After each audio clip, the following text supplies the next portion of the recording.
Mesdames, Messieurs, amis des journaux, bonjour et bienvenue à ce rendez-vous de l'actualité dans le cadre de la 6e et dernière journée des éliminatoires de la Coupe d'Afrique des Nations.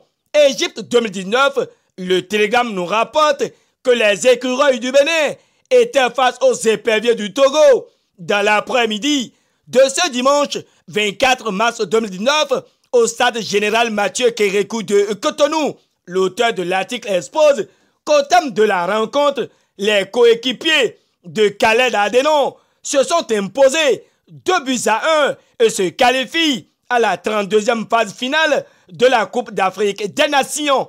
Heureux pour cette victoire, le chef de l'État a reçu en son domicile hier l'équipe nationale de football et le staff technique ainsi que les responsables de la Fédération béninoise de football. Selon le Télégramme, les écureuils ont été gratifiés par le président de la Fédération béninoise de football, Mathurin Tejakus, et le ministre des Sports, Osvaldo Meki, d'une somme de 200 €, soit environ 131 millions de francs CFA.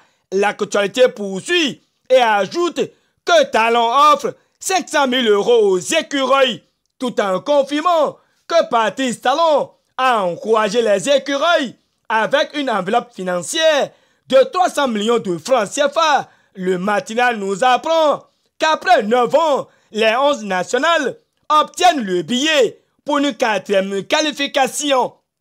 On l'a fait, s'exclame le Bénin intelligent, mais l'événement précis rallonge que le Bénin écarte le Togo et déclenche sa qualification devant une liesse populaire à Cotonou et dans les grandes villes du Bénin où des écrans géants ont été installés accompagnés de bonne musique.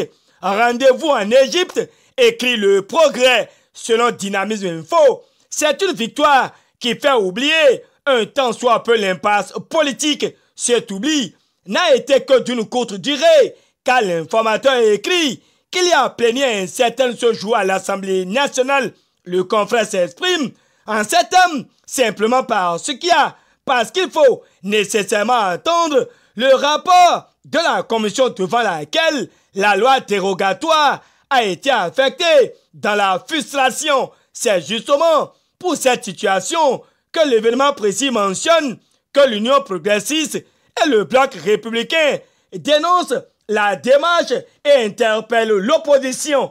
Rouge sur blanc, le leader du jour propage que Idi Kolawole, Jean-Michel Abimbola, Rachid Igbadamansi, Barthélemy Kassa et autres méconnaissent Hongbeji. Pour Matin Libre, les députés du bloc de la majorité parlementaire échappent peu à peu à Talon, alors que le Béninois libéré s'interroge et veut savoir ce que nous réservent les députés face à la crise électorale au Bénin au regard des attentes de ce jour au Parlement.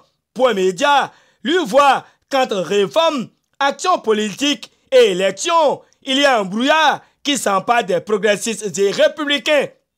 Le journal fait savoir que leurs adversaires se demandent s'ils attendaient d'être nommés par le président de la République pour siéger au Parlement pour le compte de la 8e législature.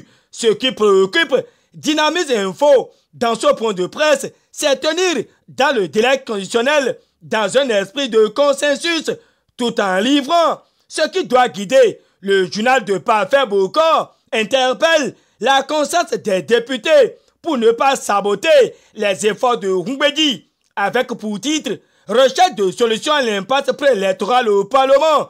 Quotidien Le Meilleur veut connaître la valeur du consensus.